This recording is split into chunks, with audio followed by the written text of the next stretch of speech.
JP Nadda ने अरविंद केजरीवाल और आम आदमी पार्टी पर सवाल उठाए हैं। आज तक से खास बातचीत में जेपी नड्डा ने विभव कुमार को लेकर केजरीवाल पर हमले बोले।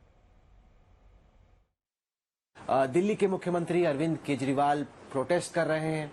वो कह रहे हैं कि हमारे जितने लोग हैं आम आदमी पार्टी के, बीजेपी सबको अरेस्ट कर लिया। आपने उनके जो खास एड हैं विभव कुमार, उनको अरेस्ट किया। वो कह रहे हैं कि भाई सभी को ले जाओ, हम लोग हैं यहाँ बीजेपी ऑफिस के साथ, अब सबको पकड़ के ले जाओ। इसको आप कैसे देखते हैं इस प्रोटेस्ट? देखिए, सबसे पहली बात तो हमें केजरीवाल को समझना होगा। जिस तरीके से उन्होंने राजनीति की है और जिस तरीके से उन्होंने राजनीति में दोहरा चरित्र, डुअल कैरेक्टर उनका सामने आया है और वो जनता के सामने बेनकाब हुए हैं, उसके चलते दिल्ली की जनता और देश की जनता में उनकी क्रेडिबिलिटी बहुत ही नीचे है। यानी जीरो तो न, माइनस में है। कोई उनकी बात पर विश्वास नहीं करता, पहली बात। दूसरी बात, वो मीडिया के माध्यम से इश्यूज को डाइवर्ट करना चाहते हैं और मूल इश्यूज से अपने आप को बचाना चाहते हैं। आज दिन तक उन्होंने स्वाति पर क्यों नहीं कुछ बोला? किसी के घर में, और वो भी चीफ मिनिस्टर के घर में, एक महिला के साथ दुर्व्यवहार हो, उनके पर्सनल सेक्रेटरी का नाम आए, जिस तरीके की घटनाएं घटी उस पर एफआईआर हो जाए, और मुख्यमंत्री जो निर्भया कांड के बड़े चैंपियन बनते थे, जो विजय चौक पर बैठ करके रात रात बिताई जिन्होंने, वो अपने घर में हो रही महिला के साथ अन्याय, और वो भी एक राज्यसभा की सदस्य, उसके साथ इस तरीके का व्यवहार हो और आपका कंडक्ट ऐसा है कि you do not speak even one word, एक शब्द नहीं बोलते, ये आपका नैतिक चरित्र बताता है। अब दूसरी बात कि उनकी फ्रस्ट्रेशन भी है। फ्रस्ट्रेशन दो बातों से, स्पेशल ट्रीटमेंट पर हुआ है, पर जनता ने उनको कोई ट्रीटमेंट नहीं किया और जनता ने उनको सीरियसली नहीं लिया, वहां से भी उनको फ्रस्ट्रेशन हुई है। ये जो घटना घटी है, इस घटना में जिस तरीके के आपने विजुअल्स देखे हैं, जो अखिलेश के साथ बैठ करके कभी माइक इधर किसका है उधर किसका है, वो इट स्पीक्स वॉल्यूम्स, एम्पल बात बताते हैं। तो अब वो इससे बचे कैसे?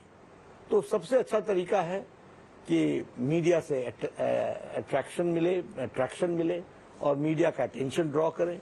मीडिया का अटेंशन ड्रॉ करने का क्या तरीका है? उनका तरीका ये है कि बीजेपी के ऑफिस के ऊपर आरोप जड़ दो और बीजेपी को हर चीज के लिए दोषी ठहरा दो, जैसे विक्टिम कार्ड खेलो, और जैसे कि बीजेपी को एक ही काम रह गया है कि केजरीवाल की चिंता करें। आपको अरेस्ट होने का शौक है, बेल कैंसिल कराओ और जाओ ना भाई। आपके लिए तो 1 जून को तो वैसे भी इंतजार हो ही रहा है, तो आप कर लीजिए उसमें, लेकिन आप इशू को डाइवर्ट करें। आप एक शब्द नहीं बोल रहे हैं। आम आदमी पार्टी इस वक्त कह रही है कि स्वाति मालीवाल बीजेपी की शह पे ये पूरा ड्रामा रच रही है, कि किसी तरीके से नड्डा जी ने, अमित शाह जी ने, मोदी जी ने स्वाति मालीवाल को पीछे से चाबी भरी कि ऐसे जाके ड्रामा करो। अपने पाप को छुपाने के लिए इस तरीके का आरोप लगाना, ये केजरीवाल का चरित्र है, ये उसकी टैक्टिक्स है, ये उसका सोच का तरीका है।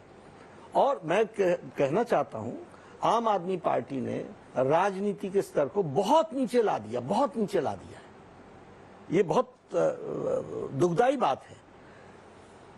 आपके घर में घटनाएं घटती हैं, आप उस पर एक शब्द नहीं बोलते हो और दूसरों के ऊपर आप आरोप लगाते हो, और इस तरह की घटना जो घटी है उस पर बोलने के बजाय आप बीजेपी पर जो आरोप लगा रहे हो, बीजेपी इस तरीके का काम नहीं करती है। दिल्ली के मुख्यमंत्री ने यहां तक कहा कि अगर आप चाहते हो कि मैं जेल ना जाऊं तो आप मुझे वोट दीजिए ताकि मेरे को जेल ना जाना पड़े। कुछ जो कानूनी विश्लेषक हैं वो कह रहे हैं कि ये तो बेल कंडीशंस का उल्लंघन है, एक तरीके से आप कोर्ट पे प्रेशर डाल रहे जनता के जरिए। क्या आपको लगता है कि इन सब बेसिस पे इनकी बेल कैंसिल होनी चाहिए? देखिए, कोर्ट का जिम्मा है उनका कंडक्ट को वॉच करें। हम कोर्ट, और वो भी सुप्रीम कोर्ट का डिसीजन है और उन्होंने ही कंडीशंस लगाई हैं, they have to see to it. लेकिन हाँ, स्पेशल ट्रीटमेंट हुआ। अब स्पेशल ट्रीटमेंट में ये जो स्पेशल ट्रीटमेंट हो रहा है, ये जनता भी देख रही है, और जनता से इस तरीके की अपील करना, ये अपने आप में ये डेमोक्रेटिक तरीका भी नहीं है, और ये एक तरीके से आप कोर्ट के कंडीशंस को आप उसको कोर्ट की कंडीशंस को आप चैलेंज कर रहे हैं।